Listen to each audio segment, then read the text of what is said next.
कल्कि जी आखिर कब आएंगे? ये प्रतीक्षा करते करते मन जो है व्याकुल होते जा रहा है और लोगों का विश्वास टूटता जा रहा है। मैं प्रीति सोनी छत्तीसगढ़ से।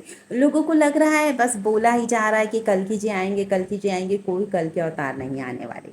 लोगों को ये विश्वास होने लगा है कि बस भगवान नहीं आएंगे। लेकिन आप बारीकी से हर गतिविधियों का जब आप निरीक्षण करेंगे ना, तब आपको पता चलेगा कि इतना बड़ा परिवर्तन हो गया। आज से पहले आप 2 साल पहले, 1 साल पहले या 6 महीने पहले ही समय उठाकर आप देख लेंगे ना, तो कितना बड़ा परिवर्तन हो चुका है इन 6 महीनों में आपको समझ आ जाएगा। और एक बात, बहुत गुप्त, बहुत सीक्रेट तरीके से प्रोसेस चल रही है। कल्कि जी की तो चल रही है, साथ ही साथ उनके भक्तों की भी चल रही है। यानी सारे जो भक्त हैं, जितने भी देवी देवता धरती पर इस समय हैं, सबकी प्रोसेस एक साथ चल रही है। लोगों को यकीन नहीं होता कि इस समय धरती पर कैसे देवी देवता मौजूद हो सकते हैं, और अगर यहाँ पर हैं तो इतनी सारी प्रॉब्लम क्यों हो रही है। तो अभी जो भगवान हैं जो इस समय धरती पर है ना, अभी उनकी भी शक्तियाँ बंधी हुई है। कल्कि जी की एनर्जी के साथ साथ उनकी भी शक्तियाँ जो है जागृत होंगी। और आप देखेंगे ना कि एक साथ इतना बड़ा चमत्कार हो गया, यानी कोई विश्वास नहीं कर सकेगा, सब शौक में ही चले जाएंगे। जो बड़े बड़े यूट्यूब पे दावे कर रहे हैं कि ऐसा होगा वैसा होगा, चाहे वो भी, अगर उनको भगवान में विश्वास नहीं है तो उनके भी दावे जो है धरे के धरे रह जाएंगे। जब उनका ही कल्याण नहीं हो पाएगा तो किस मतलब फिर क्या मतलब है। लोग तो बना लेते हैं वीडियो, लोग प्रचार भी बहुत कर रहे हैं, जो कल्कि जी को मान रहे हैं, जिनको विश्वास है भगवान आएंगे, लेकिन वो प्रचार कर रहे हैं। उनका मन में उनके विश्वास नहीं है कि भगवान सच में आएंगे। इसलिए तो बार बार आपको बोलते हैं, वीडियो बनाने का हमारा उद्देश्य यही है कि आप अपना विश्वास बना कर रखिए, बिल्कुल भगवान आएंगे और एक बहुत बड़ा परिवर्तन आप देखेंगे। जैसे युद्ध की बात चल रही थी तो भी आपको कहा गया था, है ना, ये युद्ध रुकने वाला नहीं है। भले ही बार बार हमें लगेगा कि बस युद्ध रुक रहा है, फिर से स्टार्ट हो जाएगा, फिर लगेगा युद्ध रुक रहा है, बार बार ऐसा लगेगा।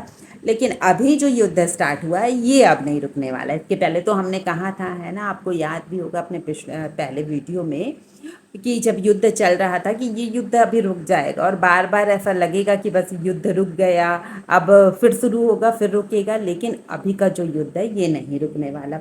और एक बार, ये युद्ध भी कोई कारण नहीं है। जब यहाँ पर जनसंख्या कम होगी, लोगों का मरना स्टार्ट होगा ना, तो ये युद्ध कोई कारण नहीं रहेगा। ना युद्ध रहेगा, ना कोई महामारी रहेगी, कुछ भी यहाँ पर मरने का कारण नहीं रहेगा। सब भूकंप, ज्वालामुखी, जितनी प्राकृतिक आपदाएं हैं, मरेंगे तो लोग इनसे भी, ऐसा नहीं है कि नहीं मरेंगे, लेकिन ये कम मरेंगे। जो पॉजिटिव होने के बाद, जो प्रोसेस पूरी होने के बाद, कल्कि जी की एनर्जी जागृत होने के बाद, जितने तेजी से लोगों का मरना स्टार्ट हो जाएगा, जितनी तेजी से लोग मरने लगेंगे ना, ये छोटी मोटी या प्राकृतिक आपदाओं से ऐसा नहीं होगा, उसके बाद बड़ी मात्रा में होगी। ये मान लो कि प्राकृतिक आपदाओं से कुछ होगा या युद्ध से कुछ होगा, तो ये सिर्फ 10% होगा। 90% जो काम है वो खुद से अपने आप हो जाएगा। कोई बीमारियों की जरूरत नहीं होगी, कोई प्राकृतिक चीज़ की नहीं, किसी भी चीज़ की कोई जरूरत नहीं होगी। लोगों को क्या हो रहा है, कैसे मर गए, खड़े खड़े जल गए, क्या हुआ, किसी को कुछ समझ नहीं आएगा। थोड़ा आप एग्जाम्पल देख लो, अगर आपको लगता है ना कि कोई बदलाव नहीं हो रहा है या कुछ नहीं होने वाला, तो आप अपने अंदर फील कर सकते हैं। आप देखेंगे कि पहले से ज़्यादा आपका मन में कितनी ज़्यादा हलचल मच रही है।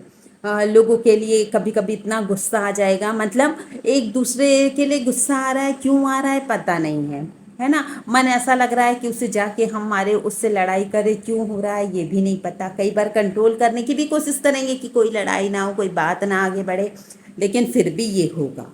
और ये चेंज जो है बड़े पैमाने में हो रहा है, और 27 जुलाई के बाद से ये और बड़ा चेंज आने वाला है। आपने भी 27 जुलाई के बारे में काफ़ी कुछ सुना होगा कि शनि ऐसी जगह पर जा रहा है जो कर्मों का फल देगा।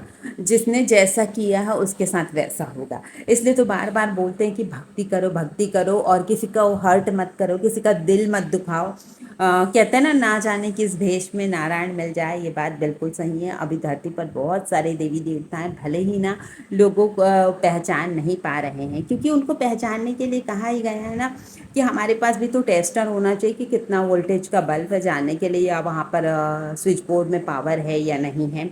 तो वो भी तो हमारे पास नहीं है, तो हम कैसे पहचान सकते हैं। तो सिर्फ हम अपने भक्ति के माध्यम से पहचान सकते हैं, या उस टाइम का इंतजार कर सकते हैं जब वाकई में उनकी पहचान सबके सामने आएगी। और ये बहुत जल्दी होने वाला है। कोई कुछ भी बोले, कितने साल लगेगा, ये लगेगा, वो लगेगा, लेकिन आपको बता देते हैं कि बहुत ज़्यादा प्रोसेस नहीं बाकी है। बहुत जल्दी ये परिवर्तन होने वाला है। और आप 2026 में ही देख लेंगे। अब 27 जुलाई के बाद आपको जो नहीं मान रहा है ना कि कल के अवतार आएंगे, उनको भी दिखाई देगा कि वाकई में कुछ तो बड़ा परिवर्तन हो रहा है और बहुत बड़े पैमाने पर कुछ हो रहा है। तो बिल्कुल आप अपने मन से रेडी रहिए। आपको बिल्कुल नहीं लगना चाहिए, एक बार भी मत सोचिए कि भगवान नहीं आएंगे। क्या क्या होता है कि थोड़ा सा मन डगमगाने लग जाता है जब कुछ होता है। तो अभी भी क्या है कि कुछ भी हो, नकारात्मक शक्तियाँ तो अभी भी स्ट्रांग है। कलयुग का प्रभाव तो अभी भी है ना, पूरी तरीके से कहाँ ख़त्म हुआ है। भले ही लोग बोल देते हैं कि इतने समय से सतयुग स्टार्ट हो चुका है, ये लिखा है, वो लिखा है, लेकिन अभी सतयुग तो तभी स्टार्ट होगा ना जब पूरी तरीके से नकारात्मक शक्तियाँ जो है ख़त्म हो जाएगी, पूरी तरीके से कलयुग ख़त्म हो जाएगा, तभी तो सतयुग स्टार्ट होगा। तो बिल्कुल वो समय आ गया है जब नकारात्मक शक्तियाँ पूरे रूप से समूल नाश होना है ना। इस बार जो परिवर्तन हो रहा है कोई छोटा मोटा परिवर्तन नहीं है, बहुत बड़ा परिवर्तन है। जैसे आप समझिए, हर कण में नकारात्मक शक्तियाँ व्याप्त है। नकारात्मक शक्तियाँ जो है कण कण में हर जगह पर व्याप्त है। अब वहाँ पर पूरे चेंज होकर सकारात्मक शक्तियों का वास होना है, मतलब समूल जो है परिवर्तन होना है। तो इसलिए थोड़ा सा टाइम लग रहा है। इसीलिए तो बार बार बोलते कि थोड़ा टाइम लग रहा है, लेकिन जो है आगे जो होगा वो बहुत अच्छा होगा। और जिसके साथ अच्छा नहीं हो रहा है वो भी एक बात हम मन में विश्वास रख सकते हैं कि कोई बात नहीं, धैर्य रखना जरूरी है, सकारात्मक सोच जरूरी है। आप ये भी मान सकते हैं कि कोई बात नहीं, अगर हमारे साथ अच्छा नहीं हो रहा है तो क्या हुआ, हमने भगवान का तो नाम लिया, वो भी किनका, कल की अवतार का। उनके बारे में हमने सोचा, जो 64 कलाओं से परिपूर्ण है ना। हम एक इमेज बना सकते हैं कल के अवतार जी की, कैसे घोड़े पे बैठे हुए हैं, ऐसा ध्यान कर सकते हैं। पता है ऐसी जो सोच है ये आना भी बहुत बड़ी बात है।